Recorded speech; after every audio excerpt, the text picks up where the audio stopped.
어느 주일 새벽에 교회를 다닌 지 얼마 되지 않은 남편이 열심히 신앙생활하는 아내에게 우리 아침에 스키장을 가자 그렇게 하고 막 아내를 꼬셨답니다.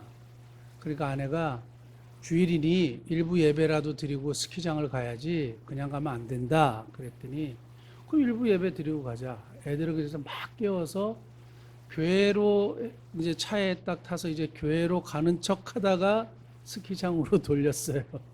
스키장으로 돌리니까 부인이 막 화를 낸 거죠. 교회 집사님인데 막 화를 낸 거죠. 그러니까 남편이 야, 교회가 밥 먹여주냐? 우리 오늘 저기 스키장 가서 신나게 놀자. 그리고 애들 데리고 이제 가는 거예요. 근데 강원도 인제쯤에 왔는데 이제 눈까지 이렇게 내려가지고 야, 오늘 스키 타기 끝내주겠다 이렇게 생각하고 부인한테도 그렇게 얘기하고 봐, 하나님이 우리 스키 잘 타고 오라고 눈까지 내려주시잖아 이렇게 얘기하면서 이제 인제 이렇게 고개를 넘어가서 코너를 도는데 갑자기 마주오는 저쪽에서 승용차가 중앙선을 넘어와서 본인의 차와 이렇게 정면 충돌을 빡 한 거예요. 80km, 100km. 그래서 어떻게 됐겠습니까? 굉장한 이제 교통사고가 나게 된 거예요. 제가 이야기하려고 하는 것은 주의를 땡땡이 쳤기 때문에 이런 사고를 당했다라는 바보 같은 얘기를 하려고 하는 게 아니에요. 여러분 그렇게 이해하시면 안 됩니다. 사고가 크게 났어요. 사고가 크게 나가지고 정신을 차려 보니까 온 차 안이 피투성인 거예요. 그리고 뒤에 그 딸 아이의 얼굴을 보니까 온몸에 유리 파편이 박혀가지고 피를 막 흘리고 기절해 있는 걸 보고 이분이 뭐라고 했냐면 하나님 살려주십시오. 하나님 살려주십시오. 살려만 주시면 뭐든지 하겠다. 내가 예수를 위해서 살겠다고 뭐 이런 이제 이야기를 하게 된 거예요. 그러고 나서 이제 병원에서 이렇게 정신을 차려보니까 다 살아있더라는 거죠. 이 얘기는 후반에 나중에 하게 될 거고요.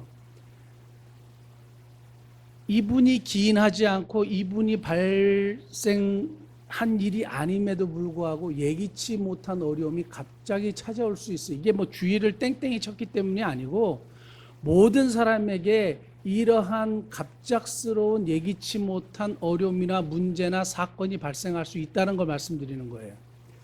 지금 우리 경기 북부에 아프리카 돼지열병, 우리 교회는 모일 때마다 진짜 아프리카 돼지열병 그거 잡아달라고 기도하고 있습니다. 아마 한국교회에 그렇게 아프리카 돼지열병 신경 쓰고 기도하는 교회가 그렇게 많지 않을 것 같아요. 저는 지금도 확실히 믿는 것이 아프리카 돼지열병이 이렇게 왜 확산되지 않는지 아세요? 우리 교회가 기도했기 때문이라 그렇게 확실히 믿어요. 그런데 축산 농가가 잘못해서 아프리카 돼지열병이 발생했겠습니까? 축산 농가 중에 예수를 믿는 사람 중에 주의를 땡땡이 쳤기 때문에 아프리카 돼지열병이 발생했겠냐고요. 그건 아니잖아요. 그러니까 자기가 기인하지 않고 자기가 그것을 초래하지 않았는데 예기치 못한 어려움이 갑자기 자신의 인생에 찾아오는 거예요. 이거는 너나 나나 할 것 없이 모든 사람에게 그러한데 특별히 예수 믿고 하나님을 믿는 사람에게도 이것이 찾아온다는 거예요. 더군다나 신앙생활을 열심히 하는데 하나님을 제대로 믿기로 했는데 교회를 충실히 다니기 시작하고 기도도 열심히 하기 시작했는데 이런 어려움이 찾아올 수 있다 이 얘기입니다.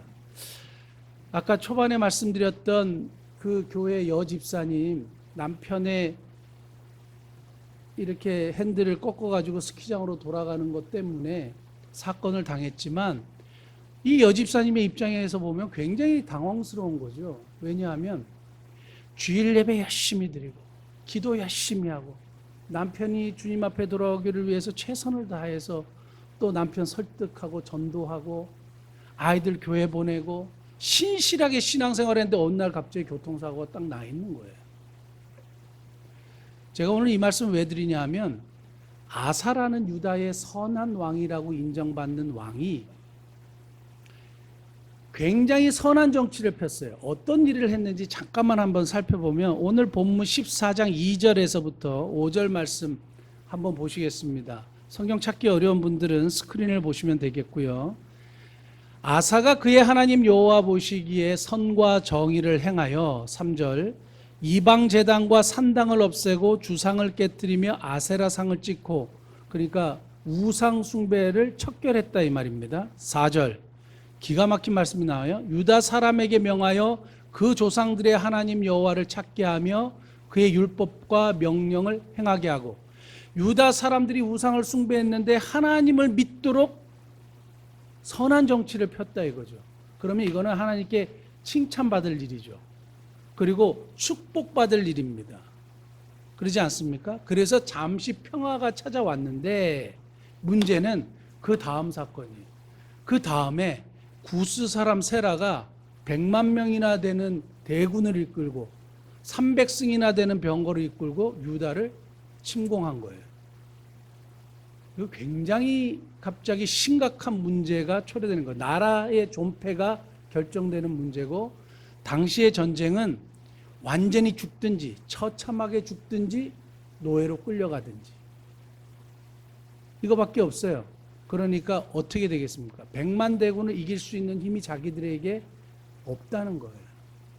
근데 아사 왕의 이렇게 삶을 쭉 보면 앞에 너무 선한 일을 했어요. 좋은 일을 했어요. 하나님이 기뻐하시는 일을 했어요. 그런데 문제를 만나요. 예기치 못한 어려움을 만나요. 그래서 제가 오늘 여러분들에게 예기치 못한 어려움을 통해서 주시는 축복에 대해서 말씀드리고 싶은 거예요. 예기치 못한 어려움은 믿는 사람에게도 동일하게 찾아온다. 그게 첫 번째예요. 믿음의 사람들도 예기치 못한 어려움을 만날 수 있다. 첫 번째. 이거는 뭐 당연한 얘기 같지만 우리가 선한 일을 하고 교회 예배 드리고 기도하고 하나님 앞에 바르게 살라고 노력하면 당연히 축복을 기대하는데 예기치 못한 어려움이 찾아올 수 있는 거예요. 그래서 이거를 전혀 생각하지 못하는 분은 시험에 빠지는 거죠. 하나님 안 계시네. 나 이렇게 열심히 살았는데, 나 진짜 바르게 살라고 애썼는데, 예전에는 좀 부정직하게 살았지만 이제 정직하게 살라 그러고, 술도 끊고 담배도 끊고 뭐 열심히 살아보려고 하는데 하나님 뭐 이렇게 하시면 안 되지 라고 하는 것이 일반적인 사람의 마음인데, 아사는 오늘 본문 말씀 보면 전혀 그런 불평이나 그런 이야기를 전혀 하지 않아요. 저는 예전에 우리 선배 목사님들, 나이 지긋하신 목사님들의 설교하는 것을 종종 들을 때 이런 얘기를 많이 들었어요. 예수를 믿으면 축복받는다. 결론적으로는 맞는 말씀이에요. 결론적으로는 예수를 믿으면 축복받아요. 그런데 이제 그분들의 의도는 뭐냐면 예수 믿으면 무조건 잘 된다는 얘기였어요. 그래서 많은 사람들이 이런 기복적인 신앙을 가지고 교회를 다니기 시작한 경우도 굉장히 많아요. 예수 믿으면 축복은 받지만 무조건 생각하는 일이 잘 되고 형통하고 막 성공하고 이런 게 아니에요. 예기치 못한 고난과 어려움이 찾아온다는 것을 간과하는 거죠. 예수 믿으면 병에 안 걸립니까? 병에 걸리죠. 저희 누님 진짜 신실하게 주일학교 교사하고 열심히 신앙생활 했는데 폐결에 걸려서 돌아가셨어요. 그럼 이건 뭐 어떻게 해석해야 되는 거예요? 저랑 아주 절친하게 지내는 우리 두레이의 백채란 목사님이라는 분이 계신데, 지난번에 우리 창립 예배할 때 이렇게 동두천 챔버 오셔서 이렇게 연주해 주셨잖아요.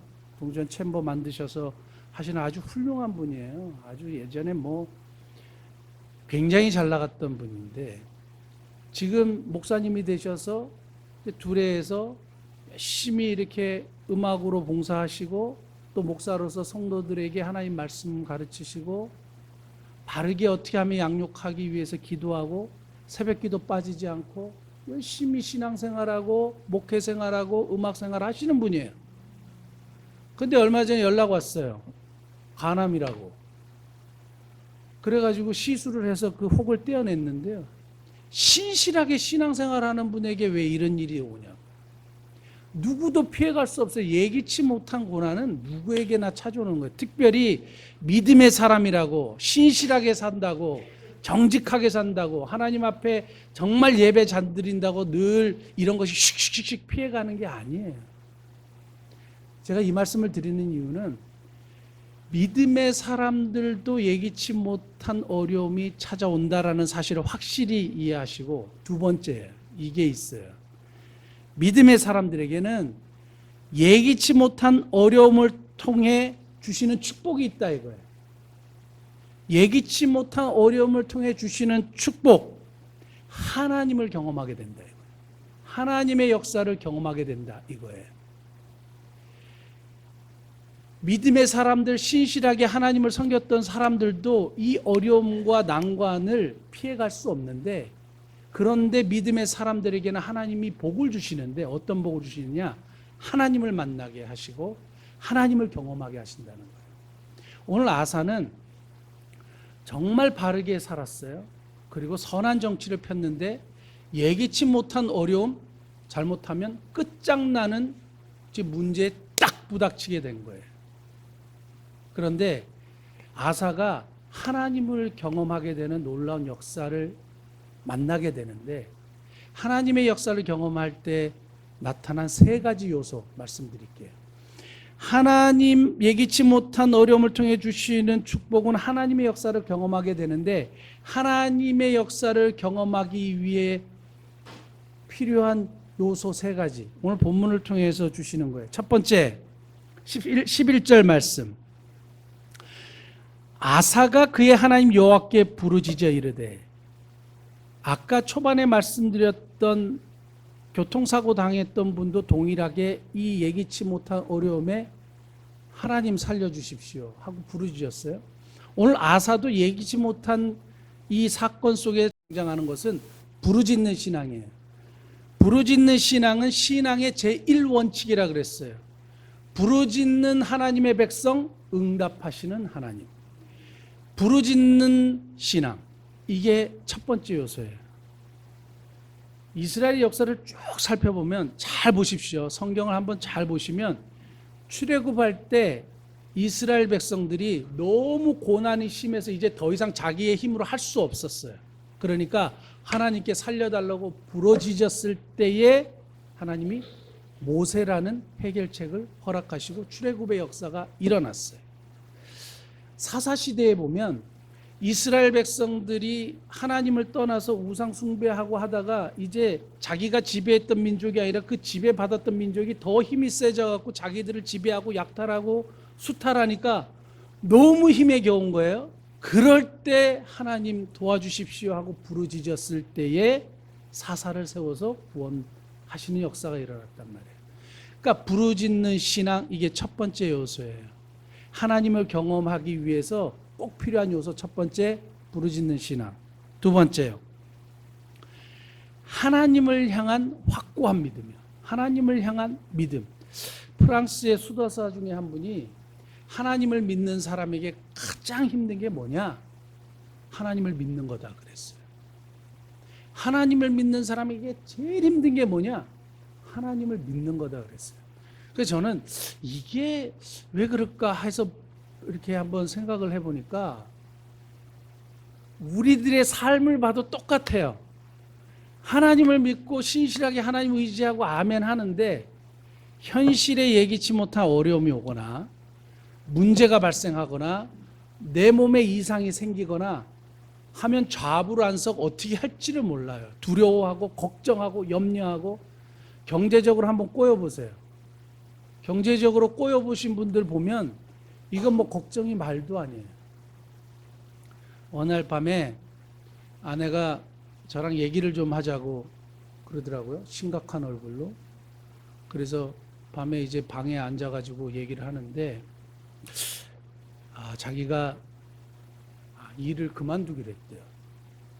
일을 그만두기로 했대요. 여러분들이 저희 상황을 아시는 분들은 아시겠지만, 제가 믿는 것은 첫째는 하나님이고 둘째는 아내예요. 저의 경제적인 문제를 대부분 책임지는 게 아내이기 때문에 아내가 일을 그만두면 심각한 경제 문제에 빠지게 됩니다. 우리 아이 기숙사 생활, 기숙사비, 아이들 학원비, 이제까지 지금 후원해오는 후원비, 은행 이자, 개인 차용 비용, 이자, 뭐 어마어마하게 많은 거예요. 일을 그만두면 이거를 감당할 수 있는 능력이나 힘이 아무것도 저희한테 없는 거예요. 근데 제가 어떻게 할게요? 한번 옛날에 말씀드린 적이 있는데 전혀 미동도 하지 않았어요. 어떡하지? 당신 일 그만두면 안 되지. 우리 큰일 나. 저는 그렇게 하지 않았어요. 너무 힘들어서 그만두나? 그만두라 그랬어요. 왜 이게 나오냐 하면 하나님을 믿기 때문이에요. 우리가 하나님을 믿기 때문에 지금 경제적인 문제가 갑자기 발생할 수 있어요. 그러나 하나님 의지하고 믿음으로 하나님의 길을 또 보여주시겠죠. 열심히 기도하고 찾아보고 또 애쓰다 보면 뭐 학원을 하든지 오히려 학원을 운영하게 될 수도 있고 아니면 다른 일을 할 수도 있고 본인의 다른 탤런트를 발견해서 뭔가를 할 수 있겠죠. 그냥 가만히 앉아서 그냥 죽었네 이러고 끝나겠습니까? 그러지 않아요. 우리가 하나님을 믿는데 정말 몸에 이상이 생기거나 통장에 잔고가 없거나 경제적인 문제에 딱 부닥쳤을 때 하나님을 정말 못 믿는 것 같아요. 여러분 자신을 한번 돌아보십시오. 나는 정말 하나님을 믿고 있는가? 아사에게 보이는 신앙은 예기치 못한 이 어려움이 딱 찾아왔을 때 전능하신 하나님에 대한 믿음이 확실했어요. 히브리서 11장 6절 한번 보면 믿음이 없이는 기쁘시게 못하나니 하나님께 나아가는 자는 반드시 그가 계신 것과 그가 자기를 찾는 자들에게 상 주시는 이심을 믿어야 할지니라. 반드시 그가 계신 것, 히브리서 11장 6절입니다. 그리고 그가 자기를 찾는 자들에게 상 주시는 이심을 믿는 것. 하나님은 자기를 찾는 자들에게 상 주시는 분이래요. 그리고 거기에 대해서 응답하시는 분이에요. 믿음을 가지십시오. 현실에서. 미래에 대해서 불안해하지 마세요. 미래에 대해서 불안할 거 하나도 없어요. 오직 우리가 두려워하고 우리가 걱정해야 될 분은 하나님이에요. 하나님의 신기를 불편하게 하면 이게 이제 문제가 되는 거지 세상에 걱정할 것 하나도 없어요. 그러니까 주님이 모든 염려를 맡기라 그러잖아요. 세 번째요. 저는 이 말씀을 통해서 굉장히 은혜를 받았는데 오늘 11절 말씀 11절 말씀 아사가 그의 하나님 여호와께 부르짖으 이르되 부르짖는 신앙이에요. 여호와여 힘이 강한 자와 약한 자 사이에 주밖에 도와줄 리가 없사오니 하나님을 확고히 믿는 믿음이에요. 우리 하나님 여호와여 우리를 도우소서. 우리가 주를 의지하며 주의 이름을 의탁하옵고 이 많은 무리를 치러 왔나이다. 여호와여 주는 우리 하나님이시오니 그 다음에요. 같이 봅니다. 원하건대 사람이 주를 이기지 못하게 하옵소서 하였더니 여기 아주 멋진 신앙 고백이 나와요. 세 번째는 신앙 고백이에요. 어떤 신앙 고백이냐? 사람이 당신을 이기지 못하게 하옵소서 이런 고백이에요. 여기서 사람이라는 표현이 에노시라는 히브리 단어예요. 에노시. 이거는 연약한, 병약한 이런 뜻을 갖고 있어요. 그러니까 인간의 유한성, 인간의 제한성, 죽을 수밖에 없는 운명을 가진 아무것도 아닌 존재. 그러니까 아사가 지금 이걸 고백할 때 인간은 죽을 수밖에 없는 존재이고 유한하고 연약한 존재입니다. 그러나 전능하신 하나님, 무한하신 하나님, 영원하신 하나님, 이 하나님이 우리를 도와주시고 결코 죽을 수밖에 없는 인간이 하나님을 이기지 못하게 하십시오. 이렇게 고백하는 거예요. 확고한 신앙 고백을 딱 드렸을 때 어떤 일이 일어났느냐?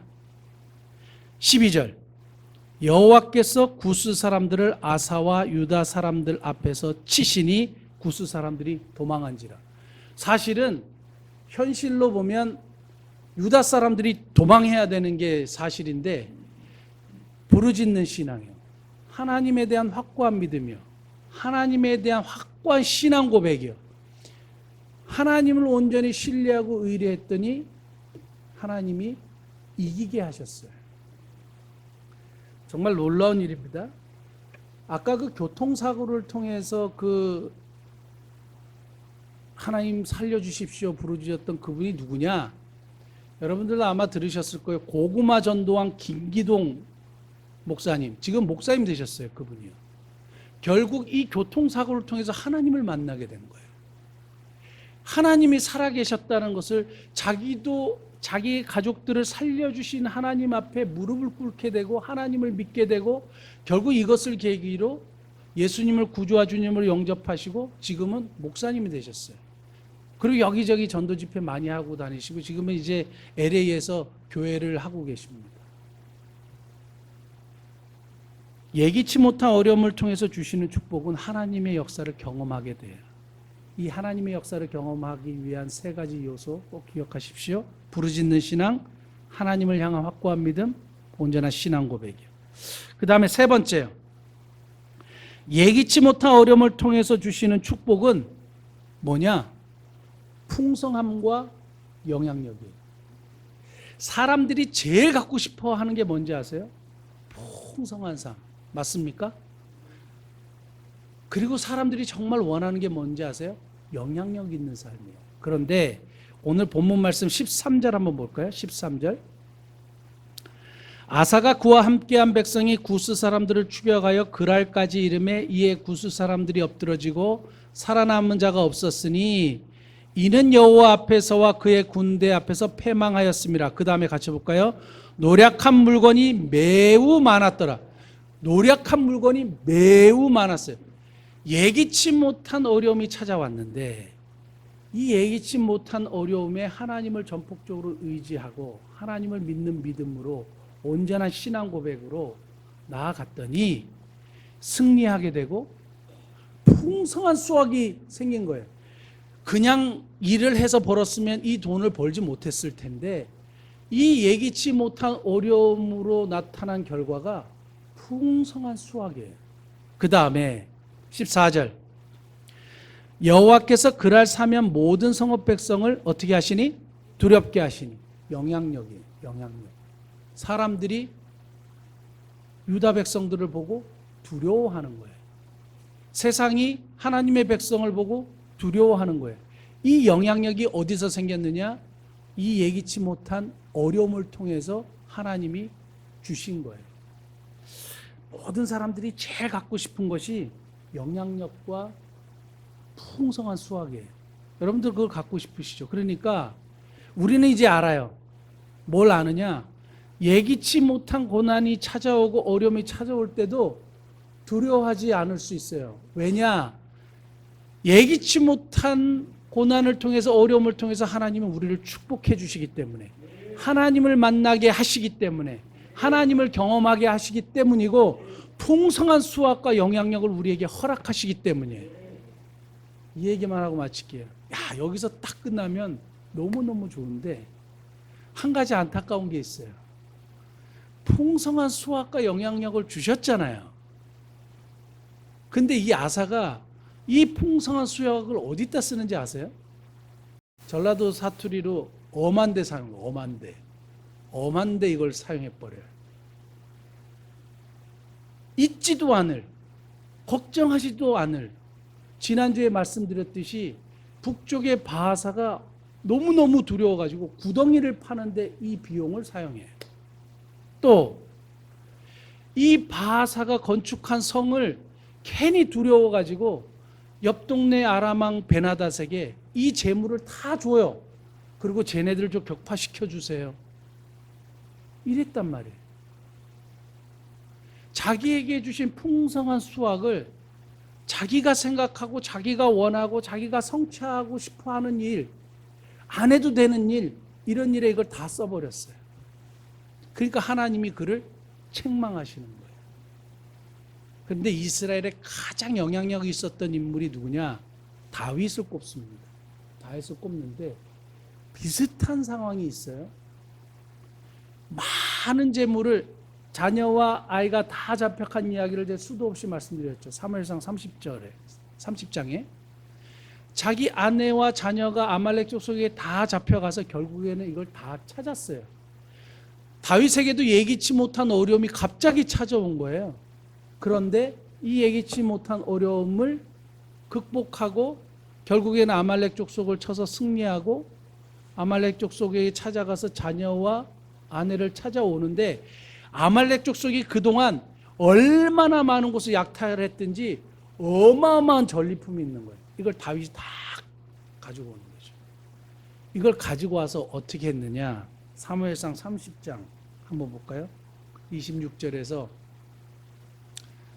다윗이 시글락에 이르러 전리품을 그의 친구 유다 장로들에게 보내어 이르되 보라 여호와의 원수에게서 탈취한 것을 너에게 선사하노라. 그 다음 베델에 있는 자와 람방 라못에 있는 자와 얏들에 있는 자와 28절 아루엘에 있는 자와 십봇에 있는 자와 에스드모아에 있는 자와 라갈에 있는 자와 여라무엘 사람의 성읍들에 있는 자와 겐 사람의 성읍들에 있는 자와 홀마에 있는 자와 고라산에 있는 자와 아닥에 있는 자와 헤브론에 있는 자에게와 같이 봅니다. 다윗과 그와의 사람들이 왕래하는 것에 모든 곳에 보내었더라.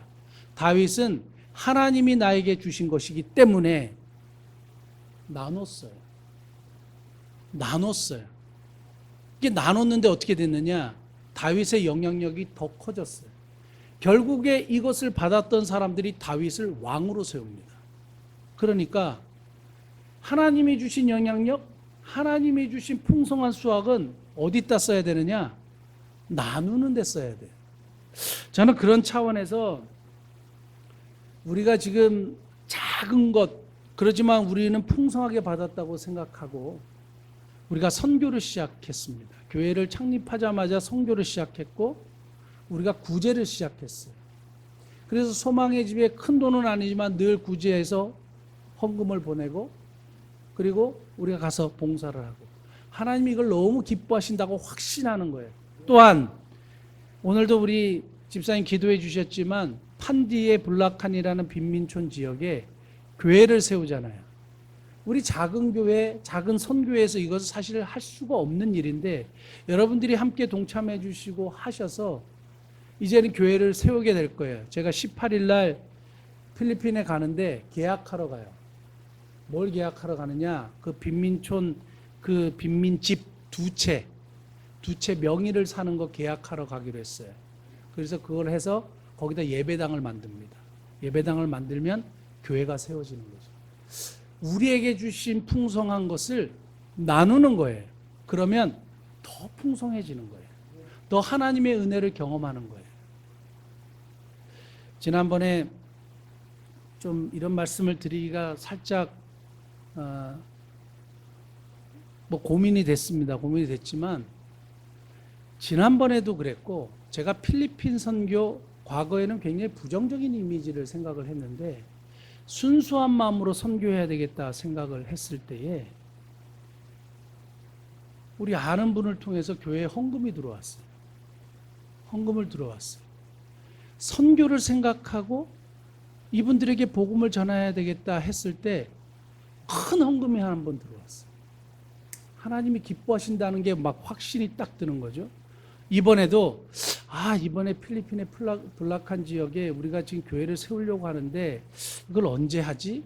하고 일정을 막 조율하는 중에 이거 꼭 교회를 세워야 되겠다가 우리가 계속 추진하고 나왔잖아요. 또 헌금이 들어왔어요. 이거 하나님의 사인이고 하나님의 신호라고 확신하는 거죠. 우리는 우리에게 주신 것을 풍성한 수확을 나눠야 되는 거고 우리에게 주신 영향력도 나눠야 되는 거예요.